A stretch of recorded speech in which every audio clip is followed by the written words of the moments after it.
Hi friends, എല്ലാവർക്കും writers ഐസിലേക്ക് സ്വാഗതം. നമ്മളിന്ന് നോക്കാൻ പോകുന്നത് RRB, NTPC, JEE, ALP, RPF തുടങ്ങിയ പരീക്ഷകൾക്ക് GK ഭാഗത്തുനിന്ന് വരുന്ന ചോദ്യങ്ങളുടെ ഒരു വർക്ക്ഷോപ്പാണ് നമ്മളിന്ന് നോക്കുന്നത്. Expected questions from GK. അപ്പം ഈ GK ക്വസ്റ്റ്യൻസിന് ഇന്നത്തെ വീഡിയോയിൽ ഉൾപ്പെടുത്തിയിരിക്കുന്ന GK ക്വസ്റ്റ്യൻസിന് മറ്റൊരു പ്രത്യേകതയും കൂടിയുണ്ട്. കഴിഞ്ഞ ദിവസം Writers IAS Academy RRB, NTPC സ്റ്റുഡൻസിന് വേണ്ടിയിട്ട് ഒരു full length free mock test സംഘടിപ്പിച്ചിട്ടുണ്ടായിരുന്നു. അപ്പം അതിൽ നമ്മൾ ഏകദേശം 28 GK ക്വസ്റ്റ്യൻസ് ഉൾപ്പെടുത്തിയിട്ടുണ്ടായിരുന്നു. അപ്പം ആ 28 GK ക്വസ്റ്റ്യൻസിൽ നിന്നും ആദ്യത്തെ 10 ക്വസ്റ്റ്യൻസാണ് നമ്മൾ ഇന്നിവിടെ ഉൾപ്പെടുത്തിയിരിക്കുന്നത്. അപ്പം അന്ന് എക്സാം എഴുതിയവർക്ക് അതിൻ്റെ ഒരു എക്സ്പ്ലനേഷൻ ക്ലാസ്സും കൂടിയാണ്, ആ 10 ചോദ്യങ്ങളുടെ എക്സ്പ്ലനേഷൻ ക്ലാസ്സും കൂടിയാണിത്. നിങ്ങൾക്ക് നിങ്ങളുടെ ആൻസേഴ്സ് ശരിയാണോ എന്ന് ചെക്ക് ചെയ്യാനും നിങ്ങളുടെ ഓർമ്മ ശരിയാണോ എന്ന് ചെക്ക് ചെയ്യാനൊക്കെ ഈ വീഡിയോ സഹായിക്കും. അതേപോലെ മറ്റൊരു കാര്യം, റൈറ്റേഴ്സ് ഐഎസ് നടത്തുന്ന ഫ്രീ മോക്ക് ടെസ്റ്റിൽ ഭാഗമാകണമെന്ന് ആഗ്രഹിക്കുന്നവരുണ്ടെങ്കിൽ തീർച്ചയായിട്ടും നമ്മളായിട്ട് ബന്ധപ്പെടുക. നമുക്ക് ഈ ഫ്രീ മോക്ക് ടെസ്റ്റുകളൊക്കെ നിങ്ങളുടെ ലക്ഷ്യസ്ഥാനത്ത് എത്തിക്കും. അതായത് നിങ്ങളുടെ പരീക്ഷ കൂടുതൽ എളുപ്പമാക്കാൻ സഹായിക്കും. അപ്പോൾ നമുക്ക് പെട്ടെന്ന് തന്നെ ചോദ്യങ്ങളിലേക്ക് പോകാം. ഒന്നാമത്തെ ചോദ്യം ഇതായിരുന്നു: right to freedom as under article 19 is automatically suspended when a proclamation of emergency is made under which of the following grounds. എന്താണ് ചോദിച്ചിരിക്കുന്നത്? ഇന്ത്യയിൽ ഏത് കാരണത്താൽ നാഷണൽ എമർജൻസി പ്രഖ്യാപിക്കുമ്പോഴാണ് അല്ലെങ്കിൽ എമർജൻസി പ്രഖ്യാപിക്കുമ്പോഴാണ് article 19 freedom of right to freedom ഓട്ടോമാറ്റിക്കായിട്ട് suspend ചെയ്യപ്പെടുന്നത്? ഇതായിരുന്നു ചോദ്യം. ഒന്നാമത്തെ ആൻസർ ആംഡ് റിബെല്യൻ, രണ്ടാമത്തെ ആൻസർ മീൻസ് ഓപ്ഷന് ഒന്നാമത്തെ ഓപ്ഷൻ ആംഡ് റിബെല്യൻ, രണ്ടാമത്തത് ഇന്റേണൽ ഡിസ്റ്റർബൻസ്, മൂന്നാമത്തത് ലോസ് ഓഫ് ഇലക്ഷൻ, നാലാമത്തത് വാർ ഓർ എക്സ്റ്റേണൽ അഗ്രഷൻ. ഇങ്ങനെ 4 ഓപ്ഷൻസ് ആണ് നമുക്കിവിടെ തന്നിരിക്കുന്നത്.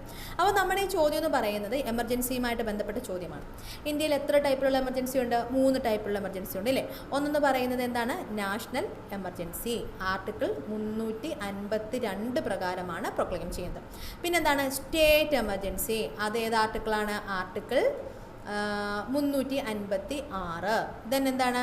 ഫിനാൻഷ്യൽ എമർജൻസി, എന്താണ്? ആർട്ടിക്കിൾ 360. ഇങ്ങനെ 3 ടൈപ്പുള്ള എമർജൻസിയാണ് ഇന്ത്യയിലുള്ളത്. അപ്പം ഏകദേശം ആർട്ടിക്കിൾ 352 മുതൽ 60 വരെയും എന്താണ് എമർജൻസിയെക്കുറിച്ചാണ് കാര്യങ്ങളാണ് പറയുന്നത്.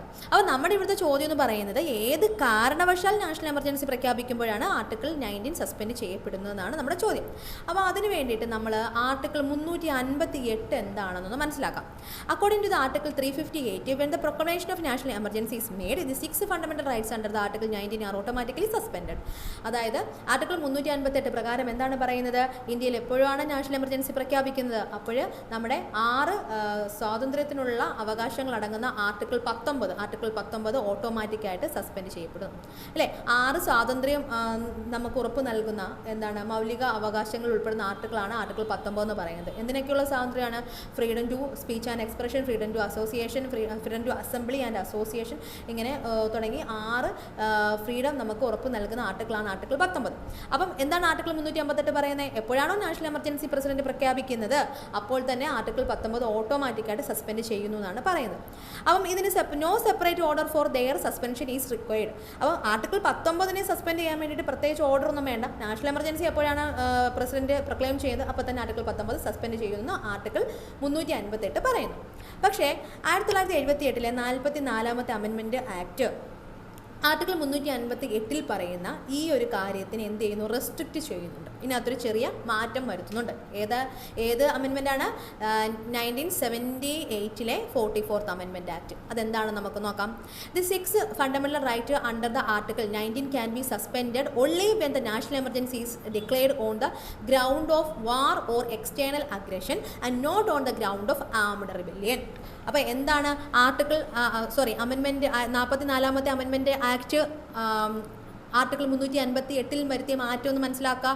അതിൽ പറയുന്നത് എന്താണെന്ന് വെച്ച് കഴിഞ്ഞാൽ വാർ ഓർ എക്സ്റ്റേണൽ അഗ്രഷൻ, യുദ്ധമോ അല്ലെങ്കിൽ മറ്റെന്തെങ്കിലും ഭാഗികമായിട്ടുള്ള അതായത് ഭാഗ്യ പ്രശ്നങ്ങളോ ഉള്ളപ്പോൾ എക്സ്റ്റേണൽ അഗ്രഷനോ ഉള്ള സമയത്ത് മാത്രം പ്രഖ്യാപിക്കുന്ന നാഷണൽ എമർജൻസി, ആ ഒരു ഗ്രൗണ്ടിൽ പ്രഖ്യാപിക്കുന്ന നാഷണൽ എമർജൻസി പ്രഖ്യാപിക്കുകയാണെങ്കിൽ മാത്രമാണ് എന്ത് ആർട്ടിക്കിൾ 19 ഓട്ടോമാറ്റിക്കായിട്ട് കർട്ടേലാവുന്നത് അല്ലെങ്കിൽ സസ്പെൻഡ് ചെയ്യപ്പെടുന്നത്, കർട്ടേലാവിൽ സസ്പെൻഡ് ചെയ്യപ്പെടുന്നത്. അല്ലാതെ നമുക്കൊരു ആംഡ് റിബല്യൻ, ഇന്ത്യക്ക് അകത്തൊരു സായുധ വിപ്ലവം ഉണ്ടായെന്നിരിക്കട്ടെ, അപ്പോൾ അതിൻ്റെ അടിസ്ഥാനത്തിൽ ഒരു നാഷണൽ എമർജൻസി പ്രഖ്യാപിക്കുന്നു. അപ്പം അങ്ങനെ നാഷണൽ എമർജൻസി പ്രഖ്യാപിക്കുമ്പോൾ ആർട്ടിക്കിൾ 19 സസ്പെൻഡ് ചെയ്യപ്പെടുമോ? ഇല്ല. അപ്പോഴും ഇന്ത്യയിലെ ജനങ്ങൾക്ക് ആർട്ടിക്കിൾ 19 ഉണ്ട്, അത് ഓൺ തന്നെയാണ്, സസ്പെൻഡ് ചെയ്യപ്പെടുന്നില്ല. പക്ഷേ നമ്മളൊരു വാർ അല്ലെങ്കിൽ എക്സ്റ്റേണൽ അഗ്രഷൻ, ഇതിൻ്റെ പേരിലാണ് ഒരു യുദ്ധം നടക്കുന്നു അല്ലെങ്കിൽ മറ്റ് എക്സ്റ്റേണൽ ആയിട്ടുള്ള എന്തെങ്കിലും ഇഷ്യൂസ് കൊണ്ട് നമ്മൾ നാഷണൽ എമർജൻസി പ്രഖ്യാപിക്കുകയാണെങ്കിൽ അപ്പം എന്താണ് ഓട്ടോമാറ്റിക്കായിട്ട് ആർട്ടിക്കിൾ 19 എന്ത് ചെയ്യുന്നു? സസ്പെൻഡ് ചെയ്യുന്നു. അപ്പം ഇതുകൊണ്ട് ഇത് പറയുന്നത് ഏത് ആക്റ്റാണ്? 44th അമെൻമെൻറ്റ് ആക്ട് 1978 ആണ്. ക്ലിയർ ആണല്ലോ? ഓക്കെ. ഇനി article under the article 359 the president is authorized to suspend by the order the right to move any court for the enforcement of fundamental rights during the national emergency. Thus the remedial measures are the suspended and not the fundamental rights. അപ്പം ഇവിടെ എന്താണ് article 359 എന്താ പറയുന്നത്? നമുക്ക് national emergency നടക്കുന്ന സമയത്ത് എന്താണ് പ്രസിഡൻറ്റിന് നമ്മുടെ ഭരണഘടനാപരമായിട്ടുള്ള പരിഹാരം കാണുന്ന ആ ഒരു ആർട്ടിക്കിൾ ഉണ്ടല്ലോ, ആർട്ടിക്കിൾ ഏതാണ്? ആർട്ടിക്കിൾ 32 അല്ലേ? അപ്പം അതിനെ സസ്പെൻഡ് ചെയ്യാനുള്ള അധികാരമുണ്ടെന്നാണ് പറയുന്നത്. അതായത് നാഷണൽ എമർജൻസി നടക്കുന്ന സമയത്ത് നമുക്ക് നമ്മുടെ ഫണ്ടമെൻ്റൽ റൈറ്റ്സ് പലതും എന്ത് ചെയ്യപ്പെടാം? ലംഘിക്കപ്പെടാം. അപ്പം ഫണ്ടമെൻ്റൽ റൈറ്റ്സ് ലംഘിക്കപ്പെടുന്ന സമയത്ത് നമ്മൾ സാധാരണഗതിയിൽ എന്താ ചെയ്യുന്നത്? അത് കോർട്ടിനെ നമ്മൾ ആർട്ടിക്കിൾ 32 പ്രകാരം നമുക്ക് സുപ്രീം കോർട്ടിൽ പോവാം എന്ന് ഫണ്ടമെൻ്റൽ റൈറ്റിൽ തന്നെ പറയുന്നുണ്ട്. അതനുസരിച്ച് നമുക്ക് സുപ്രീം കോർട്ടിനെ അപ്രോച്ച് ചെയ്യാം. പക്ഷേ നാഷണൽ എമർജൻസിയുടെ സമയമായതുകൊണ്ട് പ്രസിഡന്റ് അവിടെ എന്താണ് ചെയ്യുന്നത്? പ്രസിഡന്റിന് ഒരു അധികാരമുണ്ട് ഈ കോർട്ടിൽ പോകാനുള്ള, അതായത് കോൺസ്റ്റിറ്റ്യൂഷണൽ റെമഡിയൽ മെഷേഴ്സിനെ എന്ത് ചെയ്യാൻ പറ്റും? സസ്പെൻഡ് ചെയ്യാനായിട്ട് പറ്റും. അതായത് കോർട്ടിൽ പോകാനുള്ള ആ ഒരു അവകാശത്തെ സസ്പെൻഡ് ചെയ്യാൻ പറ്റും. പക്ഷേ അതപ്പോഴും നമുക്ക് ഫണ്ടമെൻ്റൽ റൈറ്റ് സസ്പെൻഡ് ആവുന്നില്ല, പക്ഷേ അതിൻ്റെ ആ ഒരു പരിഹാരം കാണാൻ പോകാനുള്ള ഒരു അവകാശമാണ് സസ്പെൻഡ് ചെയ്യപ്പെടുന്നതെന്ന് മനസ്സിലാക്കാം. അപ്പം എന്താണ് ഇതിനകത്ത് എസെൻഷ്യലായിട്ട് മനസ്സിലാക്കേണ്ട കാര്യം എന്ന് പറയുന്നത്, ആർട്ടിക്കിൾ 19 എപ്പോഴാണ് സസ്പെൻഡ് ചെയ്യപ്പെടുന്നത്? നാഷണൽ എമർജൻസി ആംഡ് റിബല്യനോ ഇന്റേണൽ ഡിസ്റ്റർബൻസിനോ ലോസ് ഓഫ് ഇലക്ഷനോ പ്രഖ്യാപിക്കുമ്പോഴല്ല. 4ാമത്തെ ഓപ്ഷനായിട്ടുള്ള വാർ ഓർ എക്സ്റ്റേണൽ അഗ്രഷൻ, അങ്ങനൊരു സാഹചര്യം ഉണ്ടായിട്ട് ആംഡ് റിബല്യൻ നാഷണൽ എമർജൻസി പ്രഖ്യാപിക്കുമ്പോഴാണ് ആർട്ടിക്കിൾ 19 ഓട്ടോമാറ്റിക്കായിട്ട് എന്ത് ചെയ്യുന്നത്? സസ്പെൻഡ് ചെയ്യുന്നത്. So answer is 4. അടുത്തത്, Indian constitution the section on citizenship draws inspiration from which countries constitution? Okay, നമ്മുടെ പൗരത്വം എന്ന ഭാഗം നമ്മൾ കടമെടുത്തിരിക്കുന്നത് അല്ലെങ്കിൽ നമ്മൾ ഇൻസ്പയർ ചെയ്തിരിക്കുന്നത് ഏത് കൺട്രിയിൽ നിന്നാണ് എന്നാണ് ചോദിച്ചിരിക്കുന്നത്. ഇപ്പോൾ പൗരത്വം എന്ന ഭാഗം നമ്മൾ എടുത്തിരിക്കുന്നത് ഏത് കൺട്രിയിൽ നിന്നാണ്, ഏത് രാജ്യത്ത് നിന്നാണെന്നാണ് ചോദിച്ചിരിക്കുന്നത്. നമുക്കറിയാവുന്ന കാര്യമാണ്, നമ്മുടെ ഇന്ത്യൻ കോൺസ്റ്റിറ്റ്യൂഷൻ എന്ന് പറയുന്നത് ഇന്ത്യൻ കോൺസ്റ്റിറ്റ്യൂഷനെ വിമർശിച്ചുകൊണ്ട് ബോറോവ്ഡ് കോൺസ്റ്റിറ്റ്യൂഷൻ, കടമെടുക്കപ്പെട്ട ഭരണഘടന എന്നൊക്കെ ഒരു വിമർശനം നമ്മുടെ ഇന്ത്യൻ കോൺസ്റ്റിറ്റ്യൂഷനുണ്ട് അല്ലേ? തീർച്ചയായിട്ടും നമ്മുടെ കോൺസ്റ്റിറ്റ്യൂഷൻ ഫ്രെയിംവർക്കേഴ്സ് ആ ഒരു കോൺസ്റ്റിറ്റ്യൂഷൻ നിർമ്മിക്കുന്ന സമയത്ത് അന്ന് നിലവിലുണ്ടായിരുന്ന മിക്ക ഭരണഘടനയിലൂടെയും കടന്നു പോയിട്ടുണ്ട്. അപ്പോൾ അതിൽ നിന്നൊക്കെ ഇന്ത്യക്ക് ആപ്റ്റാവുന്ന കാര്യങ്ങൾ എടുത്തു വെച്ചിട്ടുണ്ട്. അപ്പം അതുകൊണ്ട് തന്നെ പല രാജ്യങ്ങളിൽ നിന്ന്, നമ്മുടെ പല ആശയങ്ങളും പല രാജ്യങ്ങളിൽ നിന്നും എടുത്തിട്ടുള്ളത് തന്നെയാണ്. ഓക്കെ, അപ്പം അത് വളരെ പ്രൗഡായിട്ടാണ് നമ്മുടെ ഇന്ത്യൻ ഭരണഘടനാ നിർമ്മാതാക്കൾ പറഞ്ഞിട്ടുള്ളത്. കാര്യം ഇന്ത്യക്ക് ആപ്റ്റ് ആയതുകൊണ്ടാണ് അത് എടുത്തതെന്നുള്ളത്. ഓക്കെ, അത് വേറൊരു സ്റ്റോറിയാണ്, നമുക്ക് മറ്റൊരു അവസരത്തിൽ പറയാം. അപ്പം ഇവിടെ എന്താണ് ചോദിച്ചിരിക്കുന്നത്? സിറ്റിസൺഷിപ്പ് എന്ന് പറയുന്ന ആശയം നമ്മൾ ഏത് കൺട്രിയിൽ നിന്നാണ് കടമെടുത്തിരിക്കുന്നതാണ് ചോദിച്ചിരിക്കുന്നത്. ഓക്കെ, നമുക്ക് നോക്കാം. The major features borrowed from U കെയിൽ നിന്ന് നമ്മൾ കടമെടുത്തിരിക്കുന്നത് ഏതൊക്കെ ആശയങ്ങളാണെന്ന് നമുക്ക് നോക്കാം. ഓക്കെ, ഏതൊക്കെ ആശയങ്ങളാണെന്ന് യു കെയിൽ നിന്ന് നമ്മൾ എടുത്തിരിക്കുന്നത്? റിട്ട് എന്ന് പറഞ്ഞാൽ എന്താണ്? റിട്ട് നമ്മുടെ ഭരണഘടനയ്ക്കകത്ത് ഫണ്ടമെൻ്റൽ റൈറ്റ്സ് എപ്പോഴെങ്കിലും ലംഘിക്കപ്പെട്ട് കഴിഞ്ഞാൽ എന്താണ് ഭരണഘടനയിൽ പറയുന്നത്? നമുക്ക് സുപ്രീം കോടതിയെ നേരിട്ട് അപ്രോച്ച് ചെയ്യാമെന്ന് പറയുന്നുണ്ട്. അപ്പോൾ സുപ്രീം കോടതി എന്താണ്? റിട്ടുകൾ ഇഷ്യൂ ചെയ്യും ഇല്ലേ? അപ്പം നമ്മുടെ ലംഘിക്കപ്പെട്ട മൗലിക അവകാശങ്ങൾ നേടിയെടുക്കാൻ വേണ്ടിയിട്ട് റിട്ടുകൾ ഇഷ്യൂ ചെയ്യാറുണ്ട്. അപ്പോൾ റിട്ട് എന്നുള്ള ആശയം നമ്മൾ കടമെടുത്തിരിക്കുന്നത് യു കെയിൽ നിന്നാണ്. അതേപോലെ സിംഗിൾ സിറ്റിസൺഷിപ്പ് ആയിരുന്നു നമ്മുടെ ചോദ്യം. സിംഗിൾ സിറ്റിസൺഷിപ്പ് എന്ന ആശയം നമ്മൾ കടമെടുത്തിരിക്കുന്നത് യു കെയിൽ നിന്നാണ്. എന്താണ് സിംഗിൾ സിറ്റിസൺഷിപ്പ്? എന്തുകൊണ്ടാണ് സിംഗിൾ സിറ്റിസൺഷിപ്പ്, ഏക പൗരത്വം അല്ലേ, അങ്ങൊരു ആശയം കടമെടുത്തത്? അപ്പം നമ്മൾ ഇന്ത്യ നോക്കുകയാണെങ്കിൽ ഇന്ത്യക്കകത്ത് സ്റ്റേറ്റുകളുണ്ട്, യൂണിയൻ ടെറിട്ടറി ഉണ്ട് അല്ലേ? അപ്പം ഇവയെല്ലാം കൂടെ ചേർന്നതാണ് നമ്മുടെ ഇന്ത്യ എന്ന് പറയുന്ന ഒരു യൂണിയൻ എന്നാണ് നമ്മൾ ധരിച്ചു വെച്ചിരിക്കുന്നത്. അപ്പോൾ അതുകൊണ്ട് തന്നെ നമുക്ക് ഓരോ സംസ്ഥാനത്തിനും ഓരോ സിറ്റിസൺഷിപ്പ് വേണം, അതേപോലെ ഇന്ത്യയുടെ ഒരു സിറ്റിസൺഷിപ്പ് വേണം. അങ്ങനെ നമുക്ക് 2 പൗരത്വം അവകാശപ്പെടാവുന്ന ഒരു രാജ്യമല്ലേ എന്നൊക്കെ ഓരോ ചോദ്യങ്ങൾ നമുക്ക് ചോദിക്കാവുന്നതാണ്. പക്ഷേ ഇന്ത്യ അഡോപ്റ്റ് ചെയ്തിരിക്കുന്നത് സിംഗിൾ സിറ്റിസൺഷിപ്പാണ്. എന്തുകൊണ്ടാണ് സിംഗിൾ സിറ്റിസൺഷിപ്പ്? നമുക്കറിയാം ഇവിടെ സ്റ്റേറ്റ് ഉണ്ട്. ഇന്ത്യ എന്ന് പറയുന്നത് federation of States and union territory ആണെങ്കിൽ പോലും നമുക്ക് എന്താണ് ഇവിടുത്തെ കാരണം എന്ന് പറഞ്ഞു കഴിഞ്ഞാൽ നമുക്ക് സ്ട്രോങ് ആയിട്ടുള്ളൊരു യൂണിയൻ ഉണ്ട്, ഒരു യൂണിയൻ ഗവൺമെൻറ് ആണ് അല്ലേ. അപ്പം നമ്മുടെ സ്റ്റേറ്റ് ആണെങ്കിൽ ആര് പറയുന്ന ഇൻസ്ട്രക്ഷനും ഡിറക്ഷനൊക്കെ അനുസരിച്ച് പ്രവർത്തിക്കാൻ പറ്റും. യൂണിയൻ ഗവൺമെൻറ് കൊടുക്കുന്ന നിർദ്ദേശങ്ങൾ അനുസരിച്ച് മാത്രമേ നമ്മുടെ സ്റ്റേറ്റിന് പ്രവർത്തിക്കാനായിട്ട് സാധിക്കത്തുള്ളൂ. അതായത് നമ്മൾ എസെൻഷ്യലായിട്ട് മനസ്സിലാക്കി വെക്കേണ്ട കാര്യം എന്ന് വെച്ച് കഴിഞ്ഞാൽ ഇന്ത്യ എന്ന് പറയുന്ന രാജ്യം ഇങ്ങനെ പല സ്റ്റേറ്റുകളായിട്ട് വിഭജിക്കപ്പെട്ടത് വെറും ഒരു അഡ്മിനിസ്ട്രേഷൻ പർപ്പസിന് വേണ്ടി മാത്രമാണ്. ഓക്കെ, ഇപ്പോൾ ഇത്രയും വലിയൊരു രാജ്യത്തെ യൂണിയൻ ഗവൺമെൻറ്റിന് മാത്രം ഭരിക്കാൻ പറ്റില്ല.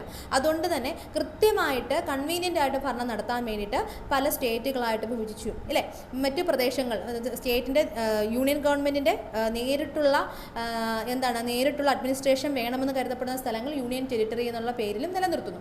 അപ്പം ഇന്ത്യ എന്ന് പറയുന്ന രാജ്യം അഡ്മിനിസ്ട്രേഷന് വേണ്ടിയിട്ട് മാത്രമാണ് സ്റ്റേറ്റുകളെ രൂപീകരിച്ചതെന്ന് ആദ്യം മനസ്സിലാക്കുക. അപ്പം അതുകൊണ്ട് തന്നെ നമുക്ക് ഇന്ത്യ എന്ന് പറയുന്ന രാജ്യത്തിൻ്റെ പൗരത്വമാണ് നമ്മൾ സ്വീകരിച്ചിരിക്കുന്നത്. നേരെ മറിച്ച് നമ്മൾ USA നോക്കുന്ന സമയത്ത് അവിടെ അവിടെ ഡബിൾ സിറ്റിസൺഷിപ്പാണ്. അപ്പം USA എന്ന് പറയുന്ന യുണൈറ്റഡ് സ്റ്റേറ്റ് ഓഫ് അമേരിക്ക കുറേ സ്റ്റേറ്റുകൾ വന്ന് യുണൈറ്റ് ചെയ്തുണ്ടാക്കിയൊരു യൂണിയനാണിത്. അപ്പം ഈ സ്റ്റേറ്റാണ്, യൂണിയനേക്കാളും സ്റ്റേറ്റിനാണ് അവിടെ പവർ. അപ്പം നമുക്ക് സ്റ്റേറ്റിന് ഒരു സിറ്റിസൺഷിപ്പ് ഉണ്ട്, അതേപോലെ തന്നെ യൂണിയന് ഒരു സിറ്റിസൺഷിപ്പ് ഉണ്ട്. അപ്പോൾ USA-ലുള്ളവർക്ക് ഇരട്ട പൗരത്വമാണ് ലഭിക്കുന്നത്. അപ്പോൾ എനിവേ നമ്മുടെ സിറ്റിസൺഷിപ്പ് എന്ന് പറയുന്ന ഒരു ആശയം നമ്മൾ കടമെടുത്തിരിക്കുന്നത് എവിടെ നിന്നാണ്? UK-യിൽ നിന്നാണ്. നമ്മൾ ഏക പൗരത്വമാണ്, സിംഗിൾ സിറ്റിസൺഷിപ്പാണ് അഡോപ്റ്റ് ചെയ്തിരിക്കുന്നത്. ഓക്കെ, ഇനി അതേപോലെ തന്നെ UK-യിൽ നിന്ന് എടുത്തിട്ടുള്ള office of controller and auditor general, അതേപോലെ റൂൾ ഓഫ് ലോ, ഇവിടെ ഇന്ത്യയിലെ നിയമവാഴ്ചയാണ് അല്ലേ റൂൾ ഓഫ് ലോ, അതേപോലെ പാർലമെൻ്ററി ഫോം ഓഫ് ഗവൺമെൻറ്. അപ്പോൾ റൂൾ ഓഫ് നിയമവാഴ്ച നമ്മൾ അഡോപ്റ്റ് ചെയ്തിരിക്കുന്ന UK-യിൽ നിന്നാണ്. അതേപോലെ പാർലമെൻ്ററി ഫോം ഓഫ് ഗവൺമെൻറ് നമ്മളെ ഒരുപാട് കാലം നമ്മളെ ബ്രിട്ടീഷ് ഗവൺമെൻറ് ഭരിച്ചിരുന്നതാണ്. അപ്പോൾ അതുകൊണ്ട് തന്നെ അവരിവിടെ യൂസ് ചെയ്തിരുന്നത് പാർലമെൻ്ററി ഫോം ഓഫ് ഗവൺമെൻറ് തന്നെയാണ്. അപ്പോൾ നമുക്ക് പരിചയമായ ഒരു സിസ്റ്റമാണ് പാർലമെൻ്ററി ഫോം ഓഫ് ഗവൺമെൻറ്. അതുകൊണ്ട് തന്നെ നമ്മൾ ചൂസ് ചെയ്തതും പാർലമെൻ്ററി ഫോം ഓഫ് ഗവൺമെൻറ് തന്നെയാണ്. പിന്നെ അതുകൊണ്ട് മാത്രമല്ല നമ്മുടെ ഡെമോക്രസി ജനാധിപത്യം എന്ന് പറയുന്ന ഒരു ആശയത്തിൽ ഏറ്റവും നല്ല ഭരണം കാഴ്ചവെക്കുന്നത് പാർലമെൻ്ററി ഫോം ഓഫ് ഗവൺമെൻറ് ആണ്. സോ അതുകൊണ്ടും കൂടിയാണ് നമ്മൾ ഈ ഒരു കാര്യം ഓപ്റ്റ് ചെയ്തത്. ഇനി major features borrowed from USA. ഇപ്പോൾ USA-യിൽ നിന്ന് നമ്മൾ എടുത്തിട്ടുള്ള കാര്യങ്ങൾ എന്തൊക്കെയാണ്? പ്രിയാമ്പിൾ. നമ്മുടെ പ്രിയാമ്പിൾ എന്ന് പറയുമ്പോൾ അന്ന് നിലനിന്നിരുന്ന കോൺസ്റ്റിറ്റ്യൂഷനോടൊപ്പം പ്രിയാമ്പിൾ എന്ന് പറയുന്ന ഒരു പേജ്, ആമുഖം എന്ന് പറയുന്ന ഒരു ഇൻട്രൊഡക്ടറി പേജ് ചേർത്ത് ആദ്യമായി വെച്ചത് USA ആണ്. ഓക്കെ, അപ്പം USA ആണ് പ്രിയാമ്പിൾ എന്ന് പറയുന്ന ഒരു ആശയം മുന്നോട്ട് ആദ്യമായിട്ട് വെക്കുന്നത്. അപ്പോൾ ആ ഒരു ആശയമാണ് നമ്മളും അഡോപ്റ്റ് ചെയ്തിട്ടുള്ളത്. ഇന്ത്യക്ക് എന്തുണ്ട്? പ്രിയാമ്പിൾ എന്ന് പറയുന്ന ഒരു പേജുണ്ട്. ഓക്കെ, അപ്പം അതുകൊണ്ട് തന്നെ പ്രിയാമ്പിൾ എന്നൊരു ആശയം US-ൽ നിന്ന് നമുക്ക് ലഭിച്ചിട്ടുള്ളത്. പിന്നെ ജുഡീഷ്യൽ റിവ്യൂ എന്നൊരു ആശയം. ഓക്കെ, അപ്പം ജുഡീഷ്യൽ റിവ്യൂ എന്ന് പറയുന്നത് എന്താണ്? നമ്മുടെ ഗവൺമെൻറ്, അതായത് സ്റ്റേറ്റ് ഗവൺമെൻറ് ആയിക്കോട്ടെ, സെൻട്രൽ ഗവൺമെൻറ് ആയിക്കോട്ടെ, ഏത് ഗവൺമെൻറ് ആണെങ്കിലും അവർ നിർമ്മിക്കുന്ന നിയമങ്ങളിൽ എന്തെങ്കിലും കോൺസ്റ്റിറ്റ്യൂഷൻ വയലേഷൻ നടന്നിട്ടുണ്ടെങ്കിൽ, ഭരണഘടനയ്ക്ക് വിരുദ്ധമായിട്ടുള്ള എന്തെങ്കിലും കാര്യങ്ങൾ ഉണ്ടോ ഇല്ലയോ എന്ന് ചെക്ക് ചെയ്യുന്ന സുപ്രീം കോടതിൻ്റെ അധികാരത്തിൽ നമുക്ക് ജുഡീഷ്യൽ റിവ്യൂ എന്ന് പറയാൻ പറ്റും. അപ്പോൾ ആ കോർട്ടിൻ്റെ അധികാരം ജുഡീഷ്യൽ റിവ്യൂ അതും നമ്മൾ എടുത്തിട്ടുള്ളത് USA-യിൽ നിന്നാണ്. പിന്നെ fundamental rights, bill of rights അല്ലേ, USA-യുടെ ഫണ്ടമെൻ്റൽ റൈറ്റ്സ് ആണ് ബിൽ ഓഫ് റൈറ്റ്സ്. അതിൽ നിന്നാണ് നമ്മൾ ഫണ്ടമെൻ്റൽ റൈറ്റ്സ് എന്ന് പറയുന്ന ആശയം എടുത്തിട്ടുള്ളത്. ഇംപീച്ച്മെൻറ്റ്, നമുക്കറിയാം പ്രസിഡന്റിനെ, സുപ്രീം കോടതി ജഡ്ജിനെയൊക്കെ പുറത്താക്കുന്ന, സ്ഥാനത്ത് നിന്നും ആ പദവിയിൽ നിന്ന് നീക്കം ചെയ്യുന്ന പ്രോസസ്സാണ് ഇംപീച്ച്മെൻറ്റ്. ഇത് നമ്മൾ എടുത്തിട്ടുള്ള USA-യിൽ നിന്നാണ്. Then function of vice president function, ആ ഒരു ഡെസിഗ്നേഷൻ നമ്മൾ എടുത്തിട്ടുള്ളതും US-ൽ നിന്നാണ്. ഇനി അടുത്ത മേജർ ഫീച്ചേഴ്സ് ബോറോഡ് ഫ്രം ഓസ്ട്രേലിയയിൽ നമ്മൾ എടുത്തിട്ടുള്ള ഫീച്ചേഴ്സ് എന്തൊക്കെയാണെന്ന് ചോദിച്ചു കഴിഞ്ഞാൽ ജോയിൻറ്റ് സിറ്റിംഗ്. എന്താണ് ജോയിൻറ്റ് സിറ്റിംഗ് എന്ന് പറഞ്ഞു കഴിഞ്ഞാൽ നമുക്കറിയാവുന്ന കാര്യമാണ്. നമ്മുടെ പാർലമെൻറ്റിന് 2 സഭയുണ്ട്, ലോകസഭയും രാജ്യസഭയുണ്ട്. അപ്പോൾ ഇവിടെ മെയിനായിട്ട് എന്താണ് പാർലമെൻറ്റിൽ നടക്കുന്ന ലെജിസ്ലേഷനാണ്, നിയമനിർമ്മാണമാണ് അല്ലേ. അപ്പോൾ നിയമത്തിൻ്റെ ആദ്യ രൂപം എന്ന് പറഞ്ഞാൽ ബില്ലാണ് അല്ലേ. ബില്ലെന്ന് പറയുമ്പം എങ്ങനെയാണ്? രാജ്യസഭയും ലോകസഭയും ഒപ്പുവെച്ച് പ്രസിഡൻറ്റും കൂടി ഒപ്പുവെച്ചെങ്കിലേ ബില്ല് നിയമമാവുകയുള്ളൂ. ഓക്കെ, അപ്പം ഒരു ബില്ലിൻ്റെ മേൽ രാജ്യസഭയ്ക്കും ലോകസഭയ്ക്കും ഇടയിൽ ഒരു തർക്കം ഉണ്ടാകുന്നിരിക്കട്ടെ, അല്ലെങ്കിൽ രാജ്യസഭ അല്ലെങ്കിൽ ലോകസഭ ഏതെങ്കിലും ഒരു സഭ പാസ്സാക്കിയ ഒരു ബില്ല് മറ്റൊരു സഭ പാസ്സാക്കാൻ 6 മാസം കഴിഞ്ഞിട്ടും അതിൻ്റെ പുറത്തൊരു നീക്കുപോക്കൊന്നുമില്ല, അനങ്ങുന്നില്ല, അങ്ങൊരു അവസ്ഥ വന്നിരിക്കട്ടെ. അങ്ങനെ സാഹചര്യത്തിൽ ആ ബില്ല് പാസ്സാക്കി എടുക്കാൻ വേണ്ടിയിട്ട് പ്രസിഡന്റിന് എന്ത് ചെയ്യാം, ജോയിൻറ്റ് സിറ്റിംഗ് വിളിക്കാവുന്നതാണ്. പ്രസിഡന്റിന് ജോയിൻറ്റ് സിറ്റിംഗ് വിളിക്കാവുന്നതാണ്. അപ്പം ആ ജോയിൻറ്റ് സിറ്റിംഗ് പ്രിസൈഡ് ചെയ്യുന്ന ഓഫീസർ സ്പീക്കർ ആയിരിക്കും. അപ്പം ഇതിങ്ങനൊരു ആശയം, ജോയിൻറ്റ് സിറ്റിംഗ് എന്ന് പറയുന്നൊരു ആശയം. അപ്പോൾ ജോയിൻറ്റ് സിറ്റിങ്ങിൽ സിമ്പിൾ മെജോറിറ്റിയിൽ ബില്ല് പാസ്സാക്കി, ബില്ല് രണ്ട് സഭകൾക്കിടയിലും ചർച്ചകൾ വെച്ച് സിമ്പിൾ മെജോറിറ്റിയിൽ ബില്ല് പാസ്സാക്കി എടുക്കാവുന്നതാണ്. അപ്പോൾ ഇങ്ങനൊരു ആശയം നമ്മൾ കടമെടുത്തിട്ടുള്ളത് ഓസ്ട്രേലിയയിൽ നിന്നാണ്. ട്രേഡ് ആൻഡ് കൊമേഴ്സ് ഓസ്ട്രേലിയയിൽ നിന്നാണ്. കൺകറൻറ്റ് ലിസ്റ്റ് നമുക്കറിയാവുന്നതാണ്. Concurrent list, union list, state list, concurrent list നമ്മൾ ഇവിടുന്ന് എടുത്തിട്ടുള്ള ഓസ്ട്രേലിയയിൽ നിന്നാണ്. Then major features borrowed from ഫ്രാൻസിൽ നിന്ന് നമ്മൾ എടുത്തിട്ടുള്ളത് എന്തൊക്കെയാണ്? റിപ്പബ്ലിക് എന്ന് പറഞ്ഞാൽ എന്താണ്? ഇത് എവിടെ കാണുന്നത്? പ്രിയാമ്പിളിൽ അല്ലേ? പ്രിയാമ്പിളിൽ ഒരു കീവേഡാണ് റിപ്പബ്ലിക് എന്ന് പറഞ്ഞു കഴിഞ്ഞാൽ. ഇന്ത്യ ഒരു റിപ്പബ്ലിക് നേഷനാണ്. തിരഞ്ഞെടുക്കപ്പെട്ട തലവനുള്ള രാജ്യത്തെയാണ് നമ്മൾ റിപ്പബ്ലിക് എന്ന് പറയുന്നത്. ഇന്ത്യക്ക് തിരഞ്ഞെടുക്കപ്പെട്ട തലവനുണ്ട്. ആരാണ്? President of India. Indirect election ആണെങ്കിൽ കൂടി തിരഞ്ഞെടുപ്പ് എന്ന പ്രക്രിയയിലൂടെയാണ് അദ്ദേഹം ആ സ്ഥാനത്തെത്തുന്നത്. സോ ഇന്ത്യ റിപ്പബ്ലിക് നേഷനാണ്. അപ്പോൾ റിപ്പബ്ലിക് എന്നൊരു ആശയം നമ്മൾ എടുത്തിട്ടുള്ള ഫ്രാൻസിൽ നിന്നാണ്. അതേപോലെ തന്നെ ideals of liberty, equality, fraternity, ഇതൊക്കെ എന്താണ്? നമ്മുടെ പ്രിയാമ്പിളിൽ പറയുന്ന ഒബ്ജക്റ്റീവ്സ് ആണ്. ഇന്ത്യൻ ഭരണഘടനയുടെ ഒബ്ജക്റ്റീവ്സ് ആണ്. ലിബർട്ടി വ്യക്തി സ്വാതന്ത്ര്യം, ഇക്വാളിറ്റി തുല്യത, ഫെർട്ടേണിറ്റി സ്വാതന്ത്ര്യം, ഫെർട്ടേണിറ്റി സാഹോദര്യം. അപ്പം ഇതെല്ലാം നമ്മൾ കടമെടുത്തിട്ടുള്ള എവിടെ നിന്നാണ്? ഫ്രാൻസിൽ നിന്നാണ്. ക്ലിയർ ആണല്ലോ? അപ്പം നമ്മുടെ ക്വസ്റ്റ്യൻ എന്തായിരുന്നു? സിറ്റിസൺഷിപ്പ് എന്ന് പറയുന്ന ആശയം നമ്മൾ ഏത് രാജ്യത്തു നിന്നാണ് കടമെടുത്തതെന്നാണ്. 1 ഫ്രാൻസ്, 2 USA, 3 ഓസ്ട്രേലിയ, 4 UK. ഏതാണ് ആൻസർ? UK. ക്ലിയർ ആണല്ലോ? ഇനി നമുക്ക് മൂന്നാമത്തെ ചോദ്യത്തിലേക്ക് പോകാം. What is the retirement age of judge of the supreme court of India? ഇന്ത്യയിലെ സുപ്രീം കോർട്ട് ജഡ്ജിൻ്റെ റിട്ടയർമെൻറ്റ് പ്രായം ഏതാണ്? 1 60 years, 2 62 years, 3 65 years, 4 68 years. Answer ഏതാണ്? ആൻസർ നമുക്ക് നോക്കാം. The Constitution has not fixed the tenure of Judge of the Supreme Court. However, it makes the following 3 provisions in this regard. എന്താണ്? കോൺസ്റ്റിറ്റ്യൂഷനിൽ കൃത്യമായിട്ടും എത്ര വർഷം ഒരു വ്യക്തി സുപ്രീം കോടതി ജഡ്ജായിട്ട് ഇരിക്കണം എന്നുള്ളതിനെക്കുറിച്ച് യാതൊരു കാര്യങ്ങളും പറയുന്നില്ല. എന്നിരുന്നാലും കുറച്ച് കാര്യങ്ങൾ പറയുന്നുണ്ട് ഇതിനെപ്പറ്റി. നമുക്ക് നോക്കാം. He holds the office until he attain age of 65 years. അതായത് ഒരു സുപ്രീം കോടതി ജഡ്ജി എന്ന് പറയുന്ന ആ സ്ഥാനത്തേക്ക് ഒരു വ്യക്തിക്ക് 65 വയസ്സ് വരെ മാത്രമേ തുടരാൻ സാധിക്കൂ. Any question regarding his age is to be determined by such a authority and in such manner as provided by parliament. അപ്പം ഈ ഒരു സുപ്രീം കോടതി ജഡ്ജിൻ്റെ റിട്ടയർമെൻറ്റ് ഏജുമായി ബന്ധപ്പെട്ട് എന്തെങ്കിലും ഒരു ഇഷ്യൂ ഉണ്ടായിക്കഴിഞ്ഞാൽ പാർലമെൻറ്റിനാണത് ഒത്തുതീർപ്പാക്കാനുള്ള അല്ലെങ്കിൽ അതിനകത്ത് പരിഹാരം കാണാനുള്ള അധികാരമുള്ളത്. അപ്പോൾ പാർലമെൻറ്റ് തീരുമാനിക്കുന്ന അതോറിറ്റിക്ക് അല്ലെങ്കിൽ കമ്മിറ്റിക്ക് അതിന് പരിഹാരം കാണാൻ സാധിക്കുന്നതാണ്. ക്ലിയർ? അപ്പോൾ എന്താണ് എസെൻഷ്യലായിട്ട് മനസ്സിലാക്കേണ്ടത്? 65 വയസ്സാണ് റിട്ടയർമെൻറ്റ് ഏജ് എന്നാണ് മനസ്സിലാക്കുന്നത്. സുപ്രീം കോടതി ജഡ്ജിൻ്റെ റിട്ടയർമെൻറ്റ് ഏജ് 65 ആണ്. ഓക്കെ, ഇനി അടുത്ത് നോക്കാം. രണ്ടാമത്തെ point, he can resign his office by writing to the president. അപ്പം ഒരാൾക്ക് നേരത്തെ 65 ആവുന്നതിന് മുമ്പേ ആ സ്ഥാനത്ത് സുപ്രീം കോടതി ജഡ്ജി എന്ന് പറയുന്ന സ്ഥാനത്ത് റിസൈൻ ചെയ്യണമെങ്കിൽ അദ്ദേഹം ലെറ്റർ കൊടുക്കേണ്ട ആർക്കാണ്? പ്രസിഡന്റ് ഓഫ് ഇന്ത്യക്ക്. He can be removed from his office by the president on the recommendation of the parliament. എന്താണ്? ഒരു സുപ്രീം കോടതി ജഡ്ജിനെ ആ 65 വയസ്സാവുന്നതിന് മുമ്പ് തന്നെ, അദ്ദേഹത്തിൻ്റെ കാലാവധി പൂർത്തിയാക്കുന്നതിന് മുമ്പ് തന്നെ ആ സ്ഥാനത്തു നിന്നും പ്രസിഡന്റിന് എന്ത് ചെയ്യാൻ പറ്റും? നീക്കം ചെയ്യാൻ പറ്റും. എന്തിൻ്റെ? ആരുടെ റെക്കമെൻഡേഷൻ വേണം ഇതിന്? പാർലമെന്റിൻ്റെ റെക്കമെൻഡേഷൻ ഉണ്ടെങ്കിൽ പ്രസിഡന്റിനെ ആ സ്ഥാനത്തു നിന്ന് റിമൂവ് ചെയ്യാം. നമ്മൾ ഇംപീച്ച്മെന്റ് എന്ന് പറയുന്നൊരു പ്രോസസ്സ് നേരത്തെ പറഞ്ഞില്ലേ? അപ്പോൾ ആ ഇംപീച്ച്മെന്റ് എന്ന് പറയുന്ന പ്രോസസ്സിലൂടെ പാർലമെന്റിന് ആരെ ആ സ്ഥാനത്ത് നീക്കം ചെയ്യാൻ സാധിക്കും? പ്രസിഡന്റിനെ ആ സ്ഥാനത്ത് പ്രസിഡന്റിനെയും ഇംപീച്ച്മെന്റ് എന്നുള്ള പറയുന്ന പ്രോസസ്സ് വഴി തന്നെയാണ് പാർലമെന്റ് നീക്കം ചെയ്യുന്നത്. പക്ഷേ ഇവിടെ നമ്മൾ പറഞ്ഞത് സുപ്രീം കോടതി ജഡ്ജിനെയാണ്. അപ്പോൾ സുപ്രീം കോടതി ജഡ്ജിനെ നമുക്ക് ആ സ്ഥാനത്തു നിന്ന് നീക്കം ചെയ്യാനായിട്ട് സാധിക്കും. ക്ലിയർ ആണല്ലോ? അപ്പോൾ നമ്മുടെ ചോദ്യം എന്തായിരുന്നു? What is the retirement age of the judge of the supreme court of India? ഏതാണ്? 65. ഓപ്ഷൻ 3. ഇനി നമുക്ക് അടുത്ത നാലാമത്തെ ചോദ്യം. എന്താണ്? Imane Khelif who won gold at Paris Olympics confirmed as a man in medical report he represent which country? Okay, അപ്പം Imane Khelif എന്ന് പറയുന്നത് ആരാണ്? ഒരു ഗോൾഡ് മെഡൽ വിന്നറാണ്. പാരീസ് ഒളിമ്പിക്സിലെ ഗോൾഡ് മെഡൽ വിന്നറാണ്. അപ്പം അദ്ദേഹം confirmed as a man, medical report പ്രകാരം ഒരു പുരുഷനാണെന്ന് സ്ഥിരീകരിച്ചു. ഹി റെപ്രസെൻറ്റ് വിച്ച് കൺട്രി, അദ്ദേഹം ഏത് കൺട്രിയാണ് റെപ്രസെൻറ്റ് ചെയ്യുന്നതെന്നാണ് ചോദിച്ചിരിക്കുന്നത്. അപ്പം മൊറോക്കോ, ട്യൂണീഷ്യ, അൾജീരിയ, ഈജിപ്റ്റ്, ഇങ്ങനെ 4 ഓപ്ഷൻസ് നമുക്ക് തന്നിട്ടുണ്ട്. അപ്പം Algerian boxer Imane Khelif who won gold in women's boxing at 2024 Paris Olympics. അപ്പം ആരാണ് ഇമാനെ ഖലീഫ് എന്ന് പറയുന്നത്? ഇതൊരു അൾജീരിയൻ ബോക്സറാണ്. അദ്ദേഹത്തിന് ഏത് വിഭാഗത്തിലാണ് ഗോൾഡ് മെഡൽ ലഭിച്ചത്? 2024 പാരീസ് ഒളിമ്പിക്സിൽ വുമൻസ് ബോക്സിങ്ങിലാണ് അദ്ദേഹത്തിന് എന്ത് ലഭിച്ചത്? ഗോൾഡ് മെഡൽ ലഭിച്ചത്. അപ്പം faces scrutiny following leaked medical report questioning her eligibility to compete this in female sports. അപ്പോൾ അതിൻ്റെ തന്നെ ഒരു ഇഷ്യൂ മനസ്സിലായിട്ടുണ്ടായിരിക്കുമല്ലോ. അപ്പം ഇദ്ദേഹത്തിൻ്റെ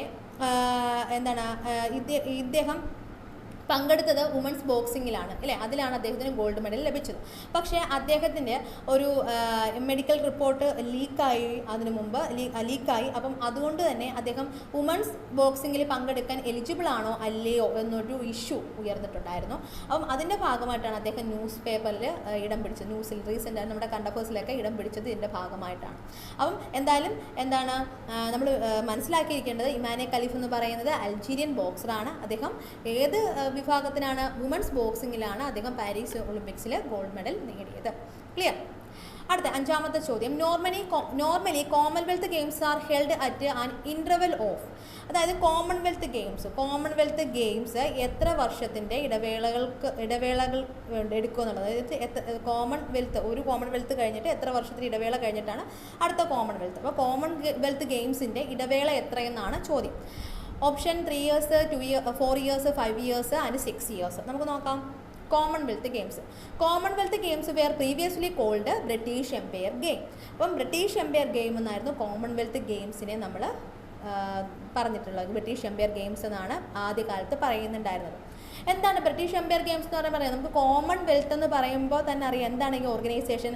അതായത് പണ്ട് ബ്രിട്ടീഷ് കോളനികളായിരുന്ന രാജ്യങ്ങളെ എല്ലാം കൂടി വെച്ചിട്ടുണ്ടാക്കിയ ഒരു ഓർഗനൈസേഷനാണ്. അപ്പോൾ അതിൻ്റെ ഒരു ബോസ് എന്ന് പറയുന്നത് ബ്രിട്ടീഷ് എംപയർ തന്നെയാണ്. അപ്പോൾ ബ്രിട്ടീഷ് എംപയർ പറയുന്നതായിരിക്കണം മറ്റുള്ള രാജ്യം അവിടെ ആ ഒരു ഓർഗനൈസേഷനിൽ കേൾക്കേണ്ടത്. അങ്ങനെയായിരുന്നു നമുക്ക് സ്വാതന്ത്ര്യം കിട്ടുന്നതിനൊക്കെ മുമ്പ്, അതായത് ബ്രിട്ടീഷ് എംപയർ തകരുന്നതിനൊക്കെ മുമ്പ്.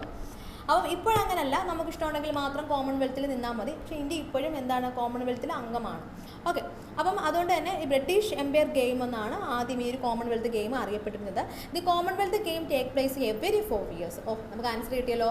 കോമൺവെൽത്ത് ഗെയിംസ് എല്ലാ 4 വർഷം കൂടുമ്പോഴും നടക്കുന്നതായിരിക്കും. The first Commonwealth games were held in 1930 in Hamilton, Canada. ആദ്യത്തെ കോമൺവെൽത്ത് നടന്നത് എവിടെ വെച്ചാണ്? 1930 കാനഡയിലെ ഹാൽമിട്ടനിലാണ്. കാനഡ എന്ന് പറയുന്നത് ബ്രിട്ടീഷ് കോളനി ആയിരുന്നല്ലോ. അപ്പോൾ കാനഡയിലെ ഹാൽമിട്ടനിൽ വെച്ചിട്ടാണ് ആദ്യത്തെ കോമൺവെൽത്ത് ഗെയിം നടന്നത്. The last country to join Commonwealth was Rwanda in 2009. റുവാണ്ടയാണ് ലാസ്റ്റ് കൺട്രി കോമൺവെൽത്ത് ജോയിൻ ചെയ്ത ലാസ്റ്റ് കൺട്രി 2009. ഇനി U K Birmingham's is to host 2022 Commonwealth games. UK ബിർമിംഗ്ഹാമിലാണ് 2022 കോമൺവെൽത്ത് ഗെയിം നടന്നത്. ക്ലിയർ ആണല്ലോ. അപ്പം നമുക്ക് ആൻസർ കിട്ടി. ഏതാണ്? 4 വർഷം കൂടുമ്പോഴാണ് കോമൺവെൽത്ത് ഗെയിംസ് നടക്കുന്നത്. 6ാമത്തെ ചോദ്യം നോക്കാം. Which among the following temple of India is known as black pagoda? താഴെ തന്നിരിക്കുന്നതിൽ ഏത് ഇന്ത്യൻ ടെമ്പിളാണ് ബ്ലാക്ക് പഗോഡ എന്ന പേരിൽ അറിയപ്പെടുന്നത്? 1 sun temple Konark, 2 Brihadeeswara temple Thanjavur, 3 Lord Jagannatha temple Puri, അടുത്തത് 4 മീനാക്ഷി ടെമ്പിൾ മധുരൈ. അപ്പം ഇത്രയുമാണ് നമുക്ക് ഓപ്ഷൻസ് ആയിട്ട് തന്നിരിക്കുന്നത്. നോക്കാം. കൊണാർക്ക് സൺ ടെമ്പിൾ, കൊണാർക്ക് സൂര്യ മന്ദിർ എന്നും അറിയപ്പെടും. ഈസ് എ 13th century ഈസി sun temple at Konark about 35 kilometers north east from Puri on coast line of Odisha, India. അപ്പം കൊണാർക്ക് സൺ ടെമ്പിൾ എന്ന് പറയുന്നത് എവിടെയാണ്? അത് കൊണാർക്കിലാണ്. എവിടെയാണ് കൊണാർക്ക് എന്ന് പറഞ്ഞാൽ? ഒഡീഷയിലാണ്. ഒഡീഷയിലെ കോസ്റ്റ് ലൈൻ ആയിട്ടുള്ള പുരിയിൽ നിന്നും ഏകദേശം 35 kilometer നോർത്ത് ഈസ്റ്റിലുള്ള കൊണാർക്കിലാണ് ഈ സൺ ടെമ്പിൾ സ്ഥിതി ചെയ്യുന്നത്. അപ്പോൾ ഏകദേശം 13th century ഉള്ള ടെമ്പിളാണ് കേട്ടോ. 13th century ഉള്ള ടെമ്പിളാണിത്. The temple is the attributed on king Narasimhadeva first of the Eastern Ganga dynasty about 125 EC. അപ്പം നരസിംഹദേവ ഫസ്റ്റാണ് അതിന് ഈസ്റ്റേൺ ഗംഗ ഡൈനാസ്റ്റിയിലെ നരസിംഹദേവ ഫസ്റ്റാണ് ഈ ഒരു ടെമ്പിൾ പണി കഴിപ്പിച്ചിട്ടുള്ളത്. Dedicated to Hindu sun god സൂര്യ.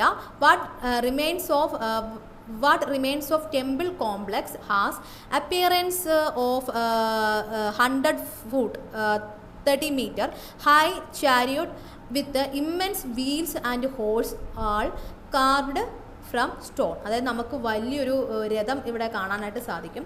അപ്പോൾ ഇതെന്ന് പറയുന്നത് വലിയ കുതിരകളും വീലുകളും ഒക്കെ ഉള്ളതാണ്. ഇത് കല്ലിൽ കൊത്തിയെടുത്ത ഒരു രഥമാണെന്ന് മനസ്സിലാക്കിയെടുക്കാം. It is the classic illustration of the Odisha style of architecture or Kalinga architecture. നമുക്ക് കൊണാർക്കിലെ സൺ ടെമ്പിൾ എന്ന് പറഞ്ഞു കഴിഞ്ഞാൽ നമുക്ക് ഒഡീഷയിലെ സ്റ്റൈൽ ഓഫ് ആർക്കിടെക്ചർ അല്ലെങ്കിൽ കലിംഗ ആർക്കിടെക്ചർ, കലിംഗ വാസ്തുവിദ്യ അല്ലെങ്കിൽ ഒഡീസ വാസ്തുവിദ്യയുടെ ഒരു പ്രകടമായിട്ടുള്ള ഒരു ക്ഷേത്രമാണിതെന്ന് മനസ്സിലാക്കിയെടുക്കുക. ഇത് temple was called black Pagoda. ഈ ടെമ്പിളിനെയാണ് നമ്മൾ ബ്ലാക്ക് പഗോഡ എന്ന് പറയുന്നത്. അപ്പോൾ ആരാണ് ഇതിനെ വിളിച്ചത് black pagoda? In European sailor accounts as early 1676 because looked like a great tower that appeared black. അതായത് യൂറോപ്യൻസ് ആണ് നമ്മുടെ കൊണാർക്ക് സൺ ടെമ്പിളിനെ ബ്ലാക്ക് പഗോഡ എന്ന് വിളിച്ചത്. കാര്യം ഇത് കാണാനായിട്ട് ഒരു വലിയ ബ്ലാക്ക് ഒരു ടവറിൻ്റെ പൂട്ട്, ഒരു വലിയ ബ്ലാക്ക് ടവറിൻ്റെ പൂട്ടായിരുന്നു. സോ അതുകൊണ്ടാണ് ബ്ലാക്ക് പഗോഡ എന്ന് വിളിച്ചത്. The temple was called black pagoda in European sailors account as early 1676 because looked like a great tower that appears black. Okay, ഇനി അടുത്ത പോയിന്റ് എന്താണ്? Declared UNESCO world heritage site in 1984. അപ്പോൾ നമ്മുടെ കൊണാർക്കിലെ sun temple എന്താണ്? ഒരു world heritage സൈറ്റാണ്, യുനെസ്കോയുടെ world heritage സൈറ്റാണ്. 1984 ഡിക്ലെയർ ചെയ്തത്. It remains a major pilgrimage site of Hindus who gather here every year for the Chandrabhaga Mela around the month of February. ഇപ്പോൾ ചന്ദ്രഭാഗ മേള എവിടെയാണ്? കൊണാർക്ക് സൺ ടെമ്പിളിലെ ഒരു ഫെസ്റ്റിവലായിട്ട് പറയാം നമുക്ക്. കൊണാർക്ക് സൺ ടെമ്പിളിൽ ചന്ദ്രഭാഗ മേളയിൽ ഏകദേശം ഫെബ്രുവരിയിലാണ് വരുന്നത്. അപ്പം അവിടെ ഈ തീർത്ഥാടകരും എല്ലാവരും വലിയ രീതിയിൽ ഒത്തുകൂടുന്ന ഒരു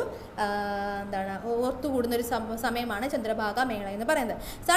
Konark sun temple is depicted on the reverse side of the Indian currency note RS tend to signify its importance to Indian cultural heritage. അതായത് നമുക്ക് കൊണാർക്ക് സൺ ടെമ്പിൾ നമുക്ക് എവിടെ കാണാൻ പറ്റും? നമുക്ക് 10 രൂപ നോട്ടിൽ അതിൻ്റെ 10 രൂപ നോട്ടിൻ്റെ 10 രൂപ നോട്ടിൽ അച്ചടിച്ചിരിക്കുന്ന ഒരു ആ ക്ഷേത്രമാണ് എന്തെന്ന് പറയുന്നത്?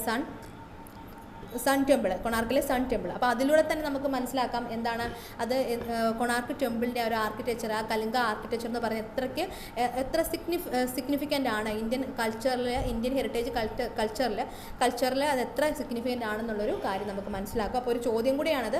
നമ്മുടെ 10 രൂപ നോട്ടിൽ അച്ചടിച്ചിരിക്കുന്ന ടെമ്പിൾ ഏതാണെന്നുള്ളൊരു ചോദ്യത്തിനുള്ള ആൻസറും കൂടിയാണ് കൊണാർക്ക് സൺ ടെമ്പിൾ എന്ന് പറയുന്നത്. ക്ലിയർ ആണല്ലോ? ഓക്കെ, അപ്പോൾ നമ്മുടെ ആൻസർ കിട്ടിയല്ലോ. ബ്ലാക്ക് പഗോഡ ഏതാണ്? Black Pagoda sun. Option 1 Konark sun temple ആണ്. ഓക്കെ, അടുത്ത ചോദ്യം, 7ാമത്തെ ചോദ്യം.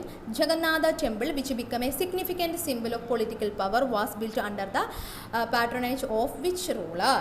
അതായത് ജഗന്നാഥ ടെമ്പിൾ ഏത് റൂളറിൻ്റെ കീഴിലാണ്, ഏത് റൂളറാണ് ജഗന്നാഥ ടെമ്പിൾ എന്ത് ചെയ്തത്? ബിൽഡ് ചെയ്തതെന്നാണ് ചോദ്യം വന്നിരിക്കുന്നത്. അടുത്ത നമുക്ക് ആൻസേഴ്സ് നോക്കാം, ഓപ്ഷൻസ് നോക്കാം. Anantavarman of Ganga dynasty, Rajaraja Chola, 3 Akbar, 4 Krishnadevaraya. Okay, അപ്പം ആൻസർ എന്ന് പറയുന്നത് Anantavarman of Ganga dynasty. Anantavarman Anantavarman Cholaganga was a ruler of eastern Ganga dynasty which rule the part of present day Odisha and Andhra Pradesh. അപ്പം അനന്തവർമ്മൻ ചോളഗംഗ എന്ന് പറയുന്നത് ഈസ്റ്റേൺ ഗംഗ ഡൈനാസ്റ്റിയിലെ ഒരു റൂളറാണ്. അദ്ദേഹം ഇന്നത്തെ നമ്മുടെ ഒഡീഷ, ആന്ധ്രാപ്രദേശ് ആ ഒരു ഭാഗം റൂൾ ചെയ്തിരുന്ന കിങ് ആണെന്ന് മനസ്സിലാക്കാം. He is credited with the construction of the famous Jagannatha temple in Puri around 12th century EC. ഏകദേശം 12th century ECയിൽ കൺസ്ട്രക്ട് ചെയ്ത ജഗന്നാഥ ടെമ്പിൾ എവിടെയാണ്? പുരിയിലാണ് അല്ലേ? പുരി നമ്മൾ നേരത്തെയും പറഞ്ഞാണ്, ഒഡീഷയിലാണ് പുരി അല്ലേ? അപ്പോൾ പുരിയിൽ സ്ഥിതി ചെയ്യുന്ന ജഗന്നാഥ ടെമ്പിൾ കൺസ്ട്രക്ട് ചെയ്തത് ആരാണ്? അനന്തവർമ്മൻ ചോടഗംഗയാണ്. ഇത് temple is dedicated to lord ജഗന്നാഥന് വേണ്ടിയിട്ട് ഡെഡിക്കേറ്റ് ചെയ്തിരിക്കുന്നു. ലോർഡ് ജഗന്നാഥ് എന്ന് വെച്ച് കഴിഞ്ഞാൽ ഫോം ഓഫ് ലോർഡ് വിഷ്ണുവിൻ്റെ മറ്റൊരു ഫോമാണ്. And has been a major religious and cultural centre since the inception. അതായത് ഇതൊരു വലിയൊരു ലോർഡ് ജഗന്നാഥ ടെമ്പിൾ എന്ന് പറയുന്നത് ഒരു റിലീജിയസും കൾച്ചറൽ സെൻറ്ററും ആയിട്ടാണ് കണക്കാക്കുന്നത്. ഇത് temple also become a significant political symbol demonstrating the Ganga dynasties power and influence in region. അപ്പോൾ നമുക്കറിയാം എന്താണ്, ഒരു ഗംഗ ഡൈനാസിറ്റി റൂളറായിട്ടുള്ള അനന്തവർമ്മനാണ് ഇത് ബിൽഡ് ചെയ്തത് തന്നെ. അപ്പോൾ ഒരു ജഗന്നാഥ ടെമ്പിൾ കാണുമ്പോൾ തന്നെ എത്രത്തോളം ആ ഒരു ഗംഗ ഡൈനാസിറ്റിയുടെ പവറും അവരുടെ ഒരു പൊളിറ്റിക്കൽ അവരുടെ ഒരു ഇൻഫ്ലുവൻസ് ഒക്കെ എത്ര രീതിയിലുണ്ടായിരുന്നു, എത്ര വലുതായിരുന്നു എന്ന് നമുക്ക് മനസ്സിലാക്കി തരുന്ന ഒരു ക്ഷേത്രം തന്നെയാണ് നമ്മുടെ Jagannath temple in Puri. Okay, clear. അടുത്തത് 8ാമത്തത്, who is the author of the book shame എന്ന് പറയുന്ന ലജ്ജ എന്ന ബുക്കിൻ്റെ ഓദർ ആരാണ്? 1ാമത്തത് സൽമാൻ റുഷീദി, 2ാമത്തത് ചാൾസ് ഡിക്കൻസ്, 3ാമത്തത് റുഡ്യാർഡ് കിപ്ലിംഗ്, 4ാമത്തത് എറിക് സേഗൽ. ഇത്രയാണ് നമ്മുടെ ഓപ്ഷൻസ് തന്നിരിക്കുന്നത്. അപ്പോൾ നമുക്ക് ഷെയ്ം എന്ന ബുക്കിൻ്റെ ഓദറാണ് കണ്ടുപിടിക്കേണ്ടത്. അപ്പോൾ book shame is the Salman Rushdie's 3rd novel. Salman റുഷീദിയുടെ 3ാമത്തെ നോവലാണ് എന്തെന്ന് പറയുന്നത്? ഷെയ്ം, ലജ്ജ എന്ന് പറയുന്നത്. It published in 1983. 1983 ഇത് പബ്ലിഷ് ചെയ്തത്. 1983 ഇത് പബ്ലിഷ് ചെയ്തത്. It was written out of the desire to approach the problem of artificial countries division, their residence, complicity and problems of post colonialism. അതായത് ഈ ഒരു ബുക്കിൻ്റെ ഒരു തീം എന്ന് പറയുന്നത്, അല്ലെങ്കിൽ ഇതിനകത്ത് വരുന്നൊരു വിഷയം എന്ന് പറയുന്നത്, നമുക്ക് കൊളോണിയലിസം കഴിഞ്ഞിട്ട് പോസ്റ്റ് കൊളോണിയലിസത്തിൽ ആർട്ടിഫിഷ്യൽ കൺട്രി ഡിവിഷൻസ് ഉണ്ടാക്കുന്ന പ്രോബ്ലംസ് ആണ്. അതായത് എന്താണ്, നിർബന്ധിത അല്ലെങ്കിൽ കൃത്രിമ രാജ്യവിഭജനം. നമ്മുടെ ഇന്ത്യയും പാകിസ്ഥാനൊക്കെ രണ്ടായിട്ട് വിഭജിച്ചാണല്ലോ. അപ്പം ആ ഒരു വിഭജനം ഉണ്ടാക്കുന്ന പ്രോബ്ലംസിനെ കുറിച്ചാണ് അദ്ദേഹം ഷെയ്ം എന്ന ബുക്കിനകത്തൂടെ എഴുതിയിട്ടുള്ളത്. ആരാണ്? സൽമാൻ റുഷീദി അല്ലേ? The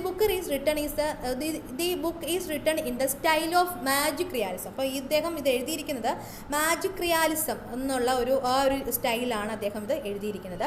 the central theme of the book is that begetting shame begets violence. അപ്പം അതായത് ഈ ലജ്ജ എന്ന് പറയുന്നത്, അല്ലെങ്കിൽ ഷെയ്ം എന്ന് പറയുന്നത്, നമുക്ക് അതൊരു വലിയൊരു യാചിക്കുന്ന ലജ്ജ വലിയൊരു വയലൻസ് കൊണ്ടുവരും എന്നൊക്കെ ഉള്ളതാണ്. ഈ ഒരു അപമാനം ഒരു വയലൻസിലേക്ക് മാറും എന്നൊക്കെയുള്ളൊരു ആശയമാണ് അദ്ദേഹം ഈ ഒരു ബുക്കിലൂടെ പ്രകടിപ്പിക്കുന്നത്. ഷെയ്ം എന്ന് പറയുന്ന ബുക്ക് സൽമാൻ റുഷീദിയാണ് എഴുതിയത്. അപ്പം നമുക്ക് സൽമാൻ റുഷീദിയെക്കുറിച്ച് നോക്കാം. Salman Rushdie, he is an Indian born British American novelist and essayist. ആരാണ് അദ്ദേഹം ഒരു ഇന്ത്യക്കാരനാണ്, ഇന്ത്യയിൽ ജനിച്ച വ്യക്തിയാണ്. എന്നാലും അദ്ദേഹം ബ്രിട്ടീഷ് അമേരിക്കൻ നോവലിസ്റ്റും കൂടിയാണ്, ഒരു എസ്സേയിസ്റ്റും കൂടിയാണ്, ഉപന്യാസകനും കൂടിയാണ് കേട്ടോ. ഇനി his second novel is a Midnight's Children. അപ്പോൾ അദ്ദേഹത്തിൻ്റെ സെക്കൻഡ് നോവലാണ് 1981 second novel. Won the Booker Prize 1981 Booker Prize കിട്ടിയ മിഡ് നൈറ്റ്സ് ചിൽഡ്രൻ എന്നുള്ള നോവലിൻ്റെ റൈറ്റർ ആരാണെന്ന് ചോദിച്ചു കഴിഞ്ഞാലും ആരാണ്? നമ്മുടെ സൽമാൻ റുഷീദിയാണ്. അടുത്തെന്ന് പറഞ്ഞത് satanic verses 1988 was the subject of a major controversy provoking protest from the Muslims in the several countries. അദ്ദേഹത്തിൻ്റെ മറ്റൊരു വർക്കാണ് സറ്റേണിക് വേഴ്സസ്. ഇത് എന്താണ്? പല രാജ്യങ്ങളിലുള്ള മുസ്ലിംസിൽ നിന്നും വലിയ രീതിയിലുള്ള ഒരു പ്രൊട്ടസ്റ്റ് അദ്ദേഹം ഈ ഒരു വർക്കിന് എതിരായിട്ട് നേരിടേണ്ടി വന്നിട്ടുണ്ട്. വലിയൊരു കോൺട്രവേഴ്സ്യൽ ആയിട്ടുള്ളൊരു വർക്കായിരുന്നു അത്. He has received many plaudits of his rights, including the European Union Aristotelian Prize for Literature and Premio Grinsey. അപ്പം ഇങ്ങനെയുള്ള അവാർഡുകളൊക്കെ ആര് നേടിയിട്ടുണ്ട്? സൽമാൻ റുഷീദി നേടിയിട്ടുണ്ടെന്ന് മനസ്സിലാക്കുക. അപ്പോൾ ഷെയ്മിൻ്റെ ഉപജ്ഞാതാവാരാണ്? സൽമാൻ റുഷീദി. അടുത്തത് 9ാമത്തെ ചോദ്യം, Jantar Mantar was build by. ആരാണ് ജന്തർ മന്ദർ പണി കഴിപ്പിച്ചത്? 1 അക്ബർ, 2 സാമ്രാട്ട് അശോക്, 3 മഹാരാജ സവായ് ജയ് സിംഗ്, 4ാമത് നൺ ഓഫ് ദി അബവ്. ഇവരാരുമല്ല. അതാണ് 4ാമത്തെ ഓപ്ഷൻ. 5 എന്ന ഓപ്ഷൻ കൊടുത്തിരിക്കുന്നത്, 4 കേട്ടോ. 4ാമത്തെ ഓപ്ഷൻ. ഓക്കെ. അപ്പോൾ Jantar Mantar is located in the city of Jaipur, Rajasthan. എവിടെയാണ് ജന്തർ മന്ദർ? ജയ്പൂരിലാണ്, രാജസ്ഥാനിലെ ജയ്പൂരിലാണ് Jantar Mantar. It was completed in the year 1723. It consistent of 19 architectural astronomy instruments. അപ്പം 1723 ജന്തർ മന്ദർ അതിൻ്റെ പണി അതിൻ്റെ നിർമ്മാണം പൂർത്തിയാവുന്നത് രാജസ്ഥാനിലെ ജയ്പൂരിലാണ്. അപ്പോൾ ഇതിലാണെങ്കിൽ 19 ആർക്കിടെക്ചറൽ ആസ്ട്രോണമി ഇൻസ്ട്രുമെൻറ്റ്സ് ഉണ്ട്. 19 എന്താണ് വാസ്തുവിദ്യ ആസ്ട്രോണമി ഇൻസ്ട്രുമെൻറ്റ്സ് ആണ്. ഓക്കെ, അപ്പം ഇതിൽ 19 എന്താണ് വാസ്തുവിദ്യ ജ്യോതിശാസ്ത്ര ഉപകരണങ്ങൾ ഇതിനകത്ത് അടങ്ങിയിരിക്കുന്നു. ഇത് site one of the 5 monuments that constructed by the Maharaja Sawai Jai Singh second of Jaipur from the 1727 onwards revising the calendar and astronomical table. അതായത് ഇവിടെ പറയുന്നത് വെച്ച് കഴിഞ്ഞാൽ 1723 എന്താണ് നമ്മുടെ കലണ്ടറും അതേപോലെ ആസ്ട്രോണമിക്കൽ ടേബിളൊക്കെ ജ്യോതിശാസ്ത്ര പട്ടികകളും കലണ്ടറുകളൊക്കെ റിവേഴ്സ് ചെയ്തു. അപ്പോൾ അതിനുശേഷം മഹാരാജ സവായ് ജയ്സിംഗ് സെക്കൻഡ് പണി കഴിപ്പിച്ച 5 മോണുമെൻറ്റ്സിൽ ഒന്നാണ് എന്തെന്ന് പറയുന്നത് ജന്തർ മന്ദർ എന്ന് പറയുന്നത്. ക്ലിയർ ആണോ? അപ്പോൾ ജന്തർ മന്ദർ പണി കഴിപ്പിച്ച ആരാണ്? Maharaja Sawai Jaising second of Jaipur. Answer കിട്ടിയല്ലോ. അപ്പോൾ ജന്തർ മന്ദർ പണി കഴിപ്പിച്ച വ്യക്തി ആരാണ്? മഹാരാജ സവായ് ജയ്സിംഗ് സെക്കൻഡ് ജയ്പൂർ. ക്ലിയർ? ഇനി അടുത്ത ചോദ്യം എന്ന് പറയുന്നത് എന്താണ്? Who was the first governor general of Bengal? ആരാണ് നമ്മുടെ ഫസ്റ്റ് ഗവർണർ ജനറൽ? ബംഗാളിലെ ഗവർണർ ജനറൽ ആരാണ്? ആദ്യത്തെ ഗവർണർ ജനറൽ, ബംഗാളിലെ ഗവർണർ ജനറൽ ആരാണെന്നാണ് ചോദ്യം ചോദിച്ചിരിക്കുന്നത്. ഓക്കെ, അപ്പോൾ നമുക്ക് നോക്കാം ആരാണെന്ന്. Warren Hastings was appointed as the first governor general in Bengal. Warren Hastings ആണ് എന്തായിരുന്നു? വാറൻ ഹേസ്റ്റിങ്സ് ആണ് ബംഗാളിലെ ആദ്യത്തെ ഗവർണർ ജനറലായിട്ട് അപ്പോയിൻറ്റ് ചെയ്യുന്നത്. എന്നാണ്? 1773. 1773 നമുക്ക് മറ്റൊരു പ്രത്യേകതയുണ്ട്. 1773 റെഗുലേറ്റിംഗ് ആക്ട് വരുന്നത്. റെഗുലേറ്റിംഗ് ആക്ട് വരുന്നത് 1773. എന്തായിരുന്നു റെഗുലേറ്റിംഗ് ആക്ട് എന്ന് പറഞ്ഞു കഴിഞ്ഞാൽ? റെഗുലേറ്റിംഗ് ആക്ടിന് വളരെ ഇതിൻ്റെ ഒരു സിഗ്നിഫിക്കൻസ് എന്ന് പറഞ്ഞു കഴിഞ്ഞാൽ ഒരു ഇമ്പോർട്ടൻ്റ് ആയിട്ടുള്ള സിഗ്നിഫിക്കൻസ് എന്ന് പറയുന്നത് ആദ്യമായിട്ട് ഈസ്റ്റ് ഇന്ത്യ കമ്പനിയെ നിയന്ത്രിക്കാൻ വേണ്ടിയിട്ട് ബ്രിട്ടീഷ് പാർലമെൻറ്റ് കൊണ്ടുവരുന്ന നിയമമാണ് റെഗുലേറ്റിംഗ് ആക്ട് എന്ന് പറയുന്നത്. അപ്പോൾ ഈ നിയമത്തിലൂടെയാണ് ഗവർണർ ജനറൽ ഓഫ് ബംഗാൾ എന്ന് പറയുന്ന ഒരു ഡെസിഗ്നേഷൻ വരുന്നത്. അതുവരെ എന്താണ്? മദ്രാസ് പ്രവിശ്യ അതിനൊരു ഗവർണർ, അതേപോലെ തന്നെ ബോംബെക്ക് ഒരു ഗവർണർ, ദെൻ ബംഗാളിനൊരു ഗവർണർ, അങ്ങനെയായിരുന്നു സെപ്പറേറ്റ് ആയിട്ടാണ് പോയിക്കൊണ്ടിരുന്നത്. പക്ഷേ റെഗുലേറ്റിംഗ് ആക്ടിനകത്താണ് ഗവർണർ ജനറൽ ഓഫ് ബംഗാൾ എന്ന് പറയുന്ന ഒരു പോസ്റ്റ് വരികയും മദ്രാസിനെയും ബോംബെയൊക്കെ ഈ ഗവർണർ ജനറൽ ഓഫ് ബംഗാളിൻ്റെ അണ്ടറിലോട്ട് മാറ്റുന്ന ഒരു കാര്യങ്ങൾ തുടങ്ങിയവയൊക്കെ ചെയ്തത് 1773 റെഗുലേറ്റിംഗ് ആക്ടിലാണ്. അപ്പോൾ ഈ ആക്ട് പ്രകാരമാണ് വാറൻ ഹേസ്റ്റിങ്സ് ഇന്ത്യയിലെ അല്ലെങ്കിൽ ബംഗാളിലെ ആദ്യത്തെ ഗവർണർ ജനറലായിട്ട് മാറുന്നത്. ക്ലിയർ ആണല്ലോ? His tenor lasted from 1773 to 1785, marking beginning of British administrative structure in India. 1773 മുതൽ 1785 വരെയാണ് വാറൻ ഹേസ്റ്റിങ്സ് ഗവർണർ ജനറൽ എന്ന് പറയുന്ന ആ ഒരു പോസ്റ്റിൽ അദ്ദേഹം ഇരുന്നത്. അപ്പം ഇതൊരു തുടക്കമായിരുന്നു, ശരിക്കും ഒരു കേന്ദ്രീകൃത ഭരണത്തിൻ്റെ തുടക്കമായിരുന്നു ഈ ഒരു ഗവർണർ ജനറൽ ഓഫ് ബംഗാൾ എന്ന് പറയുന്നത്. ശരിക്കും ഈ ഒരു ഡെസിഗ്നേഷൻ ഇന്ത്യയിലെ ബ്രിട്ടീഷ് അഡ്മിനിസ്ട്രേഷൻ്റെ ആ ഒരു സ്ട്രക്ചറിൻ്റെ ഒരു സ്റ്റാർട്ടിംഗ് പോയിന്റ് ആയിരുന്നു എന്ന് തന്നെ നമുക്ക് പറയാൻ പറ്റും. അതേപോലെ Warren Hastings played a significant role in the consultation of British rule in India, implementing numerous administrative and judicial reforms. അപ്പോൾ വാറൻ ഹേസ്റ്റിങ്സ് ആണെങ്കിൽ നമ്മുടെ ഇന്ത്യയിൽ അവരുടെ ഒരു എന്താണ് കൺസൾട്ടേറ്റ് ചെയ്യാൻ, അവരുടെ ഒരു റോൾ ബ്രിട്ടീഷ് റൂൾ അവരുടെ അല്ലെങ്കിൽ ആ ഒരു സംഭവത്തെ ഏകീകരിക്കാനൊക്കെ ഒരു വലിയ രീതിയിലുള്ള ഒരു റോള് ഉണ്ടായിരുന്ന ആളാണ്. അതേപോലെ തന്നെ അദ്ദേഹം അഡ്മിനിസ്ട്രേഷനിലും ജുഡീഷ്യലിയൊക്കെ ഒരുപാട് റിഫോംസ് കൊണ്ടുവന്നിട്ടുണ്ട്. പിന്നെ he is also known for his effort promoting education and fostering and understanding of Indian culture and tradition among the British officials. അതായത് നമ്മുടെ സാധാരണ ബ്രിട്ടീഷ് ഒഫീഷ്യൽസ് എന്നൊക്കെ പറഞ്ഞു കഴിഞ്ഞാൽ ഇന്ത്യയുടെ ഒരു കൾച്ചറിനെയും ഹെറിറ്റേജിനെയൊക്കെ പുച്ഛിക്കുന്നവരായിരുന്നു കൂടുതലായിട്ടുള്ളത്. പക്ഷേ നമ്മുടെ വാറൻ ഹേസ്റ്റിങ്സ് അതിനൊക്കെ ഒരു ആക്ഷേപമായിട്ട് വാറൻ ഹേസ്റ്റിങ്സ് എന്താണ് നമ്മുടെ ഇന്ത്യയുടെ ഹെറിറ്റേജിനെയും കൾച്ചറിനെയൊക്കെ പ്രൊമോട്ട് ചെയ്യുന്ന രീതിയിൽ നിന്നൊരു വ്യക്തിയാണ്. അതേപോലെ തന്നെ എഡ്യൂക്കേഷൻസിന് കുറച്ച് ഇമ്പോർട്ടൻസ് കൊടുത്ത വ്യക്തിയാണ് വാറൻ ഹേസ്റ്റിങ്സും. ഓക്കെ, അപ്പം ഇത്രയാണ് എന്താണ് വാറൻ ഹേസ്റ്റിങ്സിനെ കുറിച്ച് പറയാനുള്ളത്. ഇങ്ങനെയൊക്കെ പറഞ്ഞെങ്കിലും വാറൻ ഹേസ്റ്റിങ്സ് ഒക്കെ വലിയ രീതിയിൽ അഴിമതി നടത്തിയൊരു വ്യക്തിയാണ്, വലിയ കറക്റ്റഡ് ആയിട്ടുള്ള ഒരു വ്യക്തിയായിരുന്നു വാറൻ ഹേസ്റ്റിങ്സ് ഒക്കെ. പിന്നീട് അവർ തിരിച്ചു പോയിട്ട് പലതരത്തിലുള്ള ബ്രിട്ടീഷ് പാർലമെൻറ്റിൻ്റെ ട്രയലിനൊക്കെ വിധേയനായിട്ടുള്ള വ്യക്തിയാണ് വാറൻ ഹേസ്റ്റിങ്സ്. എനിവേ നമ്മുടെ first governor general of Bengal എന്ന് ചോദിച്ചു കഴിഞ്ഞാൽ അതാരാണ്? വാറൻ ഹേസ്റ്റിങ്സ് ആണ് കേട്ടോ. അപ്പം who was the first governor general of Bengal? Option 3 Warren Hastings. Okay, അടുത്ത 10ാമത്തെ ചോദ്യം. The famous Lucknow Pact in 1916 was signed between. അതായത് ലക്നോ പാക്ട് 1916 ലക്നോ പാക്റ്റിൽ ആരൊക്കെയാണ് ഒപ്പുവെച്ചത്? ഇതാണ് ചോദ്യം. Mahatma Gandhi and Aga Khan, Bal Gangadhar Tilak and Muhammad Ali Jinnah, Mahatma Gandhi and Muhammad Ali Jinnah, Bal Gangadhar Tilak and Aga Khan. ഇത്രയാണ് നമുക്കുള്ള ഓപ്ഷൻസ്. അപ്പം എന്താണ് ലക്നോ പാക്ട് എന്ന് നമ്മളൊന്ന് മനസ്സിലാക്കി വെക്കുക. അപ്പം ലക്നോ പാക്ട് എന്ന് പറഞ്ഞു കഴിഞ്ഞാൽ എന്താണ്, മുസ്ലിം ലീഗും, അതായത് മുസ്ലിം ലീഗും ഇന്ത്യൻ നാഷണൽ കോൺഗ്രസും ലയിക്കുക, അവർ ഒരുമിച്ച് ഒന്നാകുന്നത് ലക്നോ പാക്ട് വഴിയാണ്. 1914 ലക്നോ പാക്ട് വഴിയാണ്. അപ്പോൾ ഇതിനൊരു ബാക്ക്ഗ്രൗണ്ട് എന്ന് പറഞ്ഞു കഴിഞ്ഞാൽ, മുസ്ലിം ലീഗ് ഫോം ചെയ്യുന്ന സമയത്ത് മുസ്ലിം ലീഗിന് എന്താണ്, ബ്രിട്ടീഷ് ഗവൺമെൻറ്റിനോട് വലിയ രീതിയിൽ അനുഭാവം ഉണ്ടായിരുന്ന ഒരു പാർട്ടി തന്നെ ആയിരുന്നു മുസ്ലിം ലീഗ്.